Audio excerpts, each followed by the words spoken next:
욥기 38장.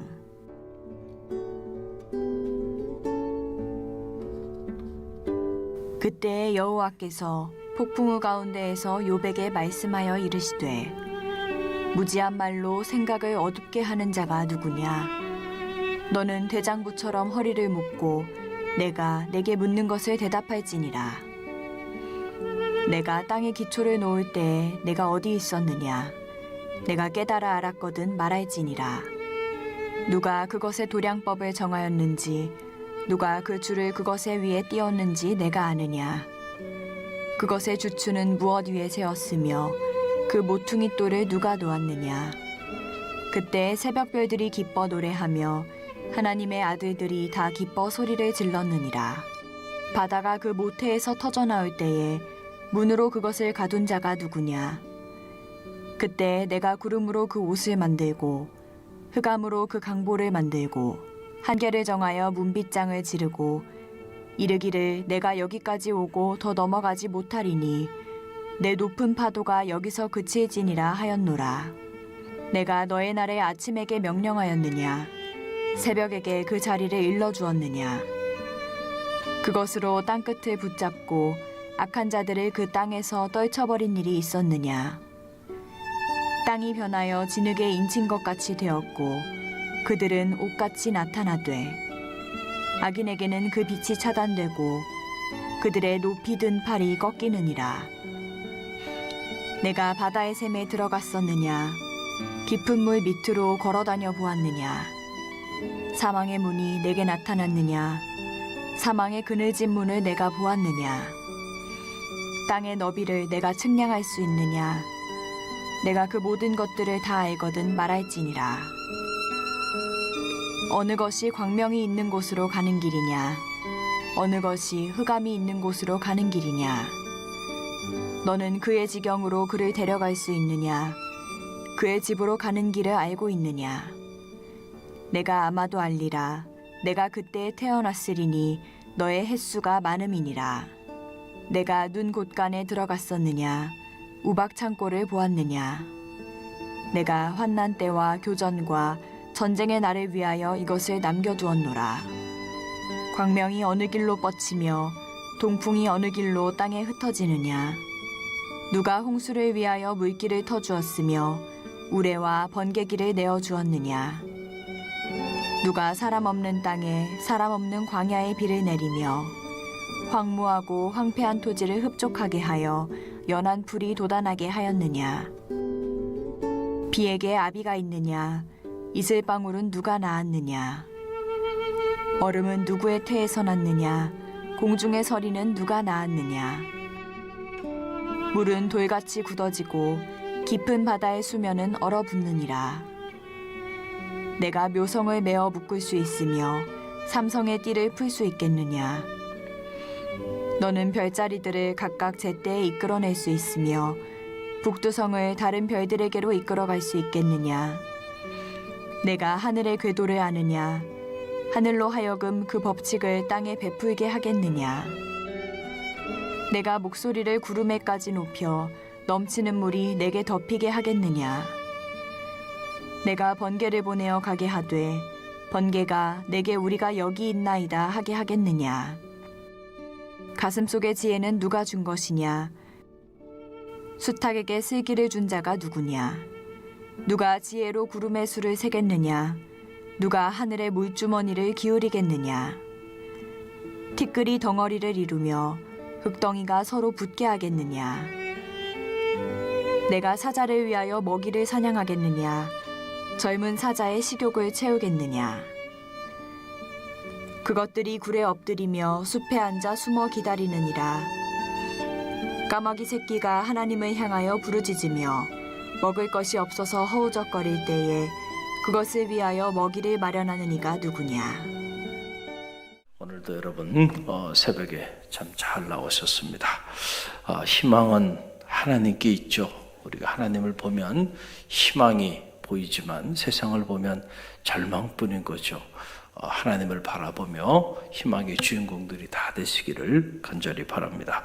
오늘 욥기서 38장 말씀인데요. 욥이 세 친구의 연이어지는 반박, 그리고 또 엘리오의 그 책망, 이런 소리를 듣고 그들과 대화를 나누고 나아가면서 욥의 마음이 오히려 회복이 되는 것이 아니고 큰 상처를 받고 욥이 깊은 절망 가운데 이렇게 빠지게 되었죠. 사람과 대화를 하면 깊은 고난 속에서 우리가 사람과 대화를 하면 위로를 받을 것 같지만은, 그러나 더 많은 경우 오히려 상처를 받고 오히려 더 깊은 절망 속에 빠질 수밖에 없음을 우리는 또한 욥기서를 통해서 알게 되는 거죠. 자, 지금 욥이 놓여 있는 상황은 뭡니까?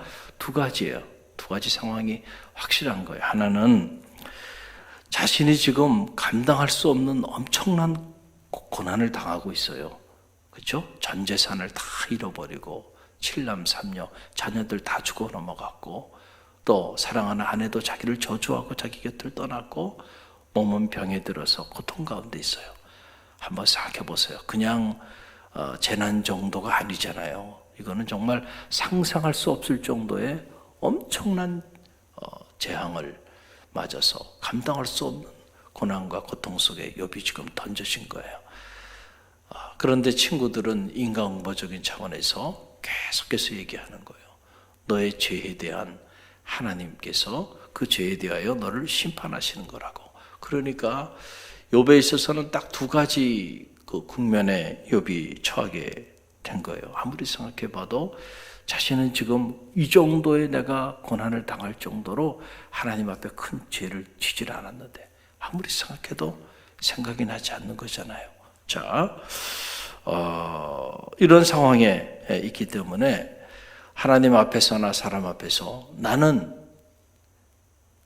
내가 이런 고난을 당할 정도로 하나님 앞에 죄를 범한 적이 없다라고 하는 그 주장을 펼쳐야 되는 그런 상황이고, 또 다른 하나는 그럼에도 불구하고 하나님을 욥이 떠날 수 없는 상황이에요. 그렇잖아요. 그런데 사실은 이것이 모순이에요. 자, 왜냐하면 내가 죄를 범하지 않았다라고 그렇게 주장하게 되면 하나님의 지금 행하시는 그 일들을 다 내가 부정해야 하는 이런 상황에 자리하게 되고, 또 하나님을 떠나지 않고 하나님과 함께 거하려고 한다고 한다면 생각나지 않지만은 하여간 자기의 죄를 참회해야 되는 상황이 지금 욥에게 드리워져 있게 된 것이다라고 하는 사실입니다. 그래서 욥이 친구들과의 논쟁 끝나는 부분에서 보면 몇 차례 자신의 이런 안타까운 상황을 고백했죠. 이 30절, 19절에서 21절 말씀인데요. 욥기서 30장 19절에서 21절 함께 읽어봅니다. 하나님이 나를 진흙 가운데 던지셨고 나를 티끌과 재 같게 하셨구나. 내가 주께 부르짖었으나 주께서 대답하지 아니하시오며 내가 섰사오나 주께서 나를 돌아보지 아니하시나이다. 주께서 돌이켜 내게 잔혹하게 하시고 힘이 있는 손으로 나를 대적하시나이다. 참, 욥이 이렇게 또 하나님을 오해하는 이런 안타까운 상황까지도 욥이 들어가게 된 거예요. 부르짖었지만은 그러나 대답하지 아니하시는 하나님, 침묵하시는 그런 하나님. 그래서 마치 주께서 나를 더 이상 돌아보지 아니하시고 나를 대적하시는 것 같은 그 하나님 앞에 욥이 자리하게 됐어요. 그래서 마지막 욥의 발언입니다. 31장 35절 말씀인데요. 31장 35절 함께 읽어봅니다. 누구든지 나의 변명을 들어다오. 나의 소명이 여기 있으니 전능자가 내게 대답하시기를 바라노라. 나를 고발하는 자가 있다면 그에게 고소장을 쓰라. 그랬어요. 하나님께서 내게 대답하여 주기를 원하였지만은 그러나 여전히 하나님은 침묵하고 계세요. 나를 고발하고 싶은 사람들이 있느냐? 나에게 하지 말고 누구에게 하라는 거예요? 하나님께 하라 라고 하는 이런 욥의 안타까운 그런 상황 가운데 욥이 자리하게 되었는데, 드디어 이 38장에 와서 이제 하나님께서 입을 여시기 시작합니다. 하나님의 음성이 이제 욥에게 들려오는 거예요. 근데 이 38장의 내용을 쭉 읽어보면 문학적으로 보면 정말 백미라고 하는 게 이런 거구나. 야, 어떻게 이런 엄청난 질문들을 욥에게 던질 수 있었는가. 역시 하나님의 지혜가 놀랍구나라고 하는 사실을 깨닫게 되는데, 하나님이 욥에게 수없이 많은 질문들을 계속해서 합니다. 그러면서 너 이 질문에 대하여 한번 대답해 봐라.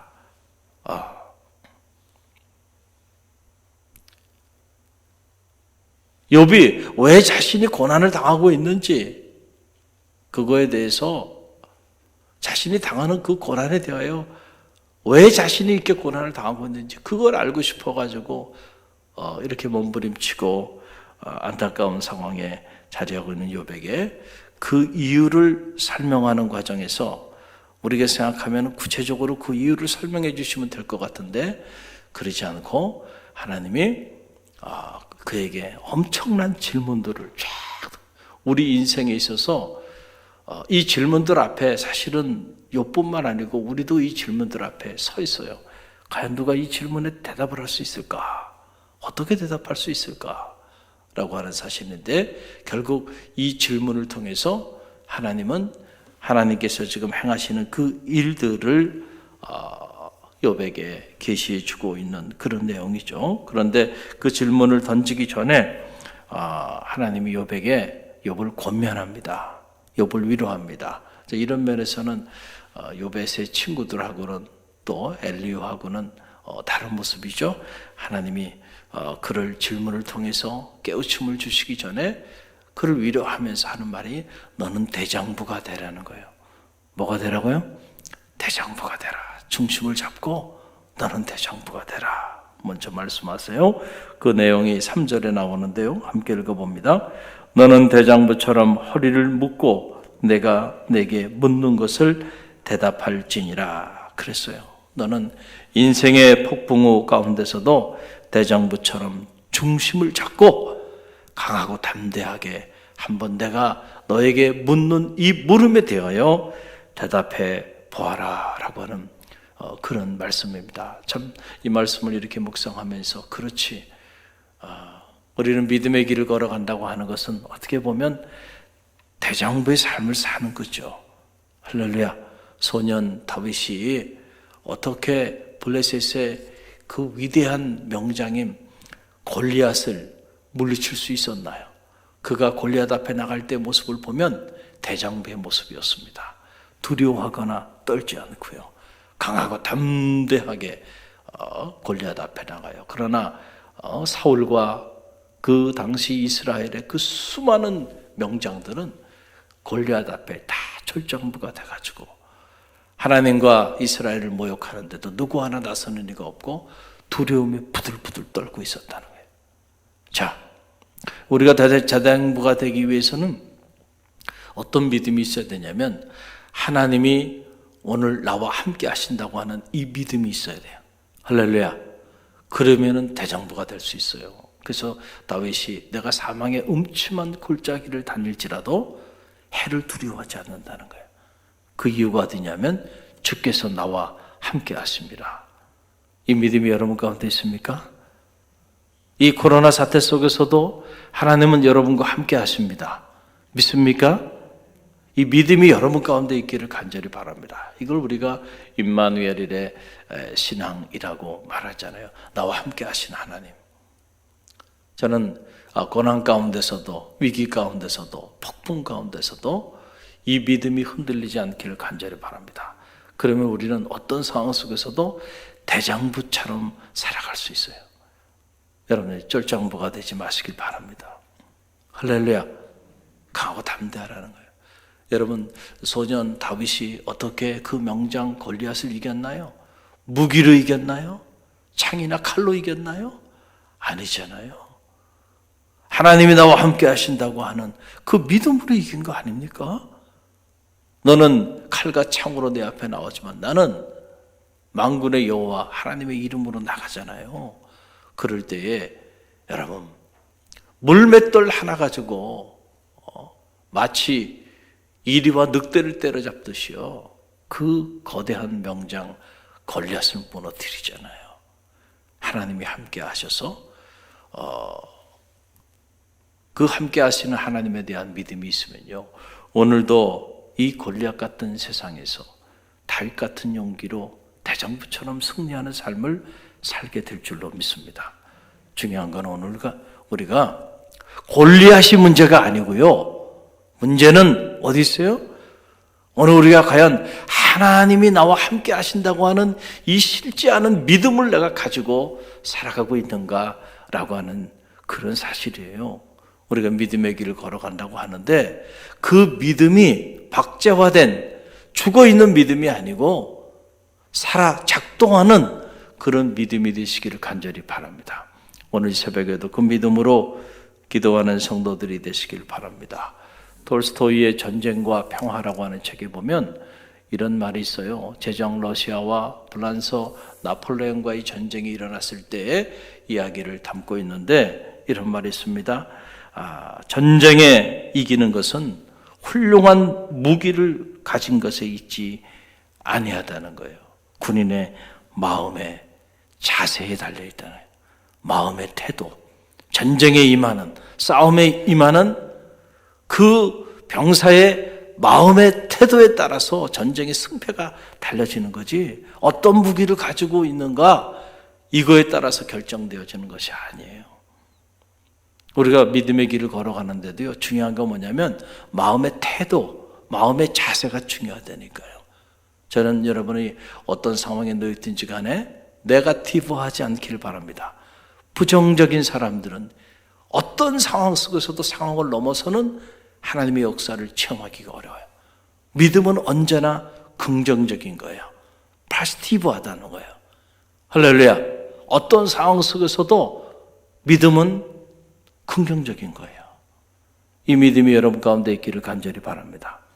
홍해가 가로막혀 있어도 실제 않은 믿음을 가진 사람은 긍정적입니다. 여리고성 앞에서도 긍정적입니다. 할렐루야. 요단강 앞에서도 긍정적인 거예요. 믿음은 언제나 그런 거예요. 왜냐하면 하나님은 우리 한계를 넘어서 일하시는 분이시기 때문에. 저는 바라기는 이 믿음이 여러분 가운데 있어서 여러분들이 믿음의 길 걸어가면서 제발 좀 절장부처럼 행동하지 말고요. 대장부다운 삶이 사시기를 간절히 바랍니다. 그리고는 이제 하나님께서 욥에게 수없이 많은 질문들을 던져요. 그런데 이 질문들은 내용은 다르지만 두 가지로 요약이 가능해요.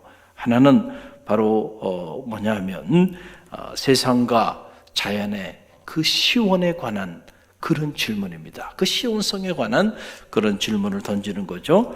우리 4절 한 절 함께 읽어봅니다. 내가 땅에 기초를 놓을 때에 내가 어디 있었느냐?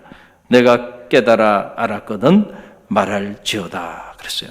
내가 땅의 기초를 쌓을 때 너는 어디 있었느냐? 라고 하는 거죠. 땅의 시원, 즉 이 세계 우주 만물을 창조하실 때에 하나님께서 그때 욥 너 어디 있었니? 라고 물어보는 거예요.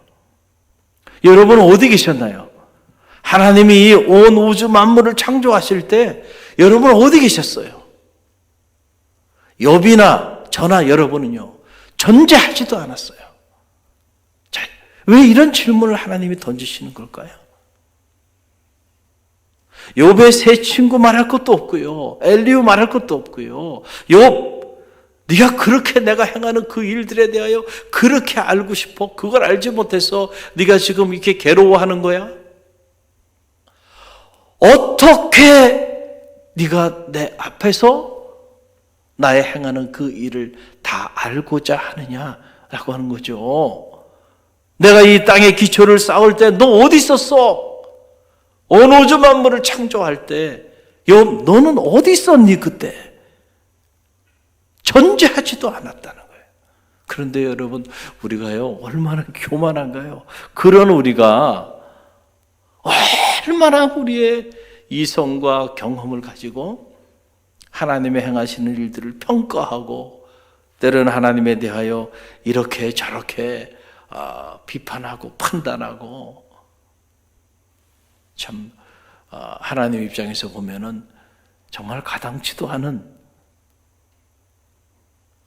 할렐루야, 하나님 앞에서 보면 정말 존재도 아닌 우리가 우리를 존귀한 존재로, 천하보다 귀한 존재로 봐주시는 것은 하나님의 전적인 은혜로 말미암아 그런 거지, 정말로 우리가 하나님 앞에서 그런 존재는 아니라는 사실을 여러분 꼭 기억하시길 바랍니다.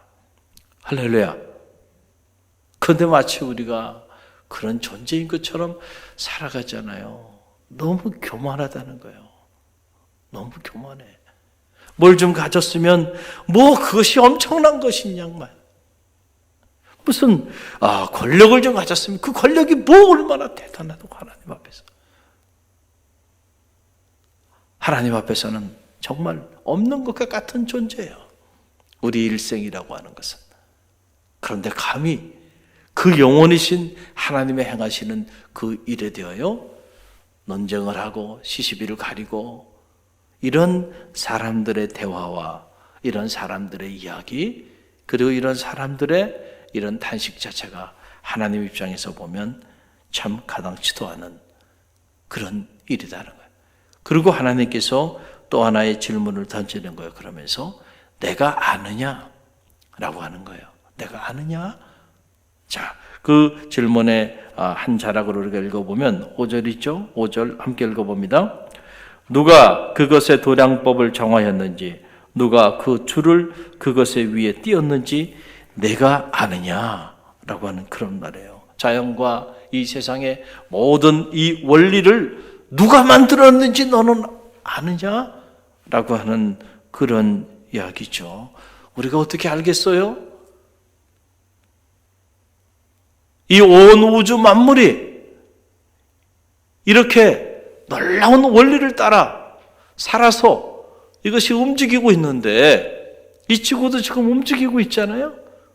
현대 물리학에 의하면 살아있는 것은, 죽어있는 것은 아무것도 없어요. 다 살아서 움직이고 있어요.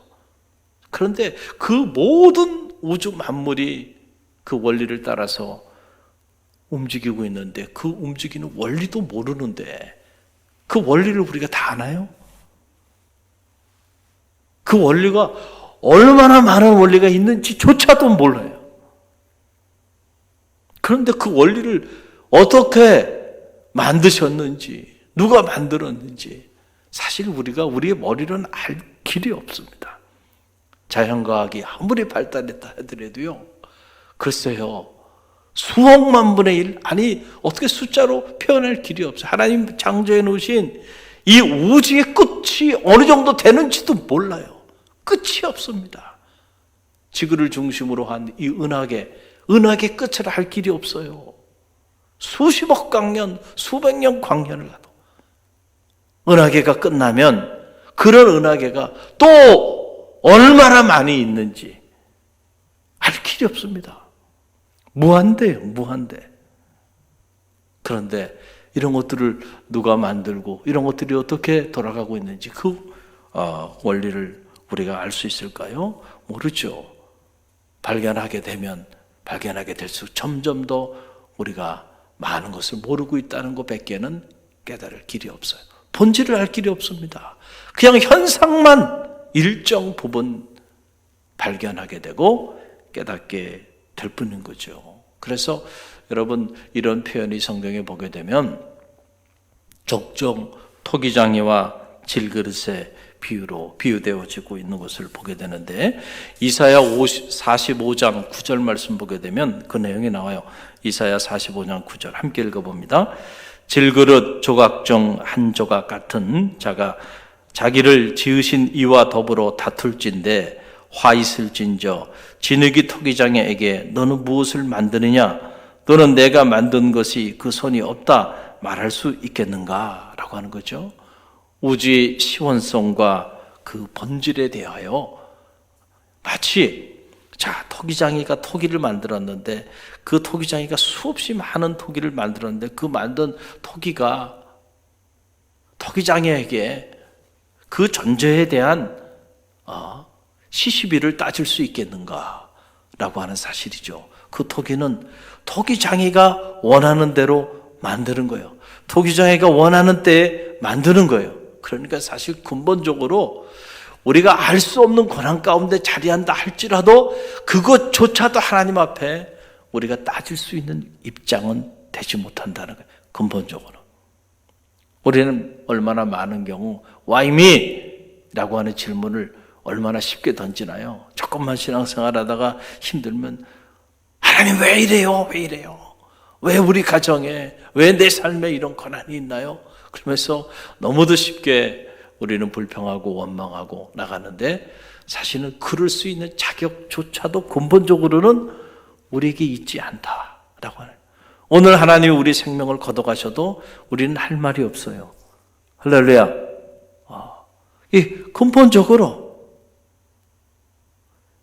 이 하나님의 행하시는 토기장이 되시는 하나님의 행하시는 이 손길에 대하여 토기가 무슨 시시비를 따질 수 있겠는가라고 하는 얘기예요. 바로 이런 관점에서 수없이 많은 질문을 계속 반복적으로 38장을 통해서 하나님이 욥에게 질문을 던지면서 너는 한번 대장부처럼 마음을 강하게 하고 중심을 잡고 대답을 한번 해봐라 라고 하는 그런 얘기예요. 여러분 한번 대답을 해보세요. 이 지금 한 38장을 통해서 하나님이 욥에게 던지는 이 질문을 여러분에게 던지는 질문이라고 생각하고 한번 이 질문에 여러분 한번 대답을 해보세요. 이 땅의 시원, 이 땅의 기초를 쌓을 때 여러분은 어디 계셨나요? 이 모든 우주 만물의 원리를 누가 어떻게 만들었는지 여러분 아십니까? 여러분 우리의 지혜와 이성 한계 안에서는요 헤아릴 길이 없는 거예요. 할렐루야. 그러니까 이런 근본적인 지금 하나님이 사탄과의 이 관계 안에서 욥이 의롭기 때문에 경건하기 때문에 하나님의 사람이기 때문에 그의 그 의로움을 드러내기 위해서 지금 욥에게 이런 고난이 주어지고 있는 거죠. 이것은 하나님의 섭리 가운데서 이루어지고 있는데 우리가 그 하나님의 그 섭리를 다 헤아릴 길이 있겠는가 라고 하는 그런 얘기예요. 자, 오늘 38장은 이런 말씀으로 이어지고 있어요. 여러분들이 믿음의 길을 걸어가면서 때때로 이해되지 않은 고난 가운데 있을 때 그때 우리는 하나님 앞에 어떤 자세로 자리해야 될까? 하나님을 사랑하는 자, 그 뜻대로 부르심을 입은 자들에게는 모든 것이 협력하여 선을 이룬다 그랬는데 여러분, 그래서 세상 사람들은 십자가를 어리석은 것이라고 그렇게 평가했고요. 통일교의 문선명이 같은 사람은 주님의 십자가의 사건을 실패의 자리로 표현한 거예요. 예수님의 사역이 그래서 실패했다는 거예요. 유대인의 저항에 의해서.